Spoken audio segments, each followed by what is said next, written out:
छात्रों ने आरोप लगाया कि सीबीएसई ने अपने Amazon web service AWS cloud storage bucket को ठीक से सिक्योर नहीं किया है। बिना किसी अथॉरिटिकेशन के डेटा एक्सेस किया जा सकता है। इंटरनेट पर कोई भी व्यक्ति किसी भी स्कैन की हुई आंसर शीट को डाउनलोड कर सकता है। कई संस्थान एक ही बकेट का इस्तेमाल कर रहे हैं, ये सुरक्षा के लिहाज से बेहद खतरनाक है। बोर्ड ने दावा किया था कि कॉपियों को प्रॉपर हाई क्वालिटी स्कैनर से स्कैन किया गया है, लेकिन सार्वजनिक हुई कॉपियों की ड्रॉप शेडो यानी परछाई और मुड़े हुए पन्ने साफ दिखाई दे रहे हैं। आमतौर पर स्कैनर से स्कैन किए गए डॉक्यूमेंट्स में इस तरह की चीजें नहीं होती। छात्रों ने पोल खोली, सवाल उठाए तो बोर्ड ने अपनी गलती मानने में देरी नहीं की।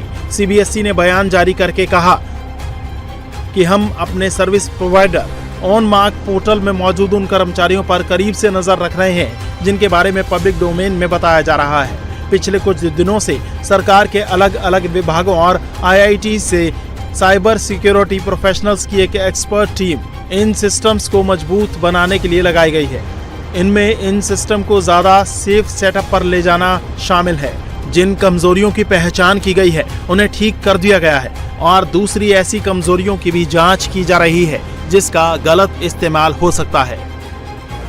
सीबीएसई ने उन लोगों का आभार जताया है जिन्होंने पोर्टल की खामियों को ढूंढा है। बोर्ड ने एक्स पोस्ट में लिखा, हम उन सभी जागरूक नागरिकों और एथिकल हैकर्स के आभारी हैं जिन्होंने इन खामियों की ओर हमारा ध्यान दिलाया।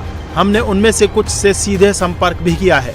हम बाकी लोगों से अनुरोध करते हैं कि किसी भी और जानकारी या सुझाव के लिए हमारी सिक्योरिटी टीम secbsc@nic.in पर संपर्क करें।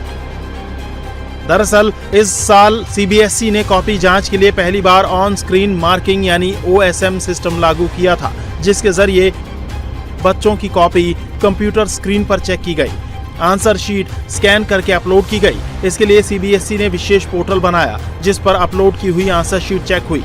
मार्क्स को पोर्टल ने ऑटोमेटिक जोड़कर नंबर दिए।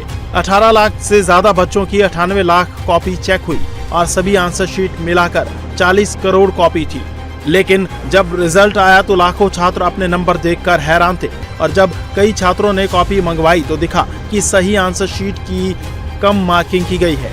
कई सवाल अनचेक्ड हैं तो कई जगहों पर सही आंसर लिखने के बावजूद 0 नंबर मिले हैं। शिक्षा मंत्री भी मान चुके हैं कि पोर्टल में टेक्निकल ग्लिच आए हैं।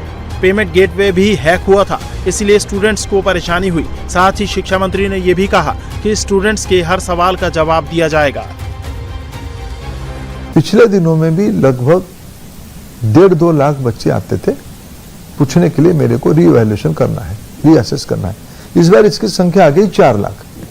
4 लाख संख्या जब आई, जिस प्रकार की सॉफ्टवेयर पोर्टल सीबीएसई के पास होनी चाहिए था, थोड़ा उसमें थोड़ा कमजोर हुई।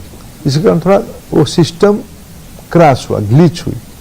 उसके साथ जो पेमेंट बैंक जुड़ा था उसमें भी थोड़ा ग्लिच हुई। इसके कारण 3 दिन की 4 दिन के कमोशन हुई और बहुत शुरू हो गई। ये अभी वो सेटरेट हो गया। लगभग अभी 4 लाख से ज्यादा विद्यार्थी 11 लाख से ज्यादा आंसर शीट ले चुके हैं। देश की जो अच्छे एक्सपर्ट सॉफ्टवेयर बनाने सरकारी व्यवस्था है, हमने सार्टिन को इन्वॉल्व किया है। हमने जो सीबीआई की, आईबी की जो साइबर एक्सपर्ट्स है, क्योंकि इस बार थोड़ा हैकिंग हुई, हमारी जब पेमेंट गेटवे काम किया उसको थोड़ा हैक करके, विदेशों से हैक हुई, हैक करके उसको तोड़ने की काम किया गया। सब ना हो, हमने एक फुल प्रूफ मैकेनिज्म कर रहे हैं पोर्टल में। 4 PSU बैंक को, पिछली बार 1 PSU बैंक, एक बैंक था, इस बार हम 4 PSU बैंक को काम किए। SBI, Indian bank, Canada bank, bank of Baroda, इनकी भी कल सफल प्रयोग हो गया। बच्चों के साथ एक ट्रायल रन हो गया है। पेमेंट गेटवे पक्का काम करेगा। आज से स्टूडेंट री एवेल्युएशन के लिए अप्लाई कर सकते हैं। अब देखना होगा कि आखिर लाखों बच्चों की समस्या कब तक सॉल्व होती है और सीबीएसई आगे क्या सुधार करता है।